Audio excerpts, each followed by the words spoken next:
How to delete your WhatsApp channel. Hey everyone, welcome back to our channel. In today's video I will guide you on how you can delete your WhatsApp channel, so make sure to watch the video till the end.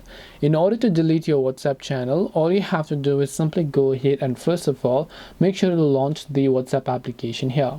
And then when you come to the updates tab, you should be able to find the channels you have created. So now when you tap on your channel link, let's say you would like to just delete this channel, you can go ahead and then tap on the channel name here. And then if you scroll down, you'll find the option called delete channel in this red label. So now when you tap the delete channel option, you can tap the delete option, and you just want to make sure to actually enter your phone number where your WhatsApp is connected to. Tap on the delete option, confirm it, and your channel will get successfully deleted. This way you can delete a WhatsApp channel. Hope this video is very helpful. If you have got any more questions, feel free to also leave them down below. Thank you very much for watching till the end of this tutorial, and see you soon in our next video.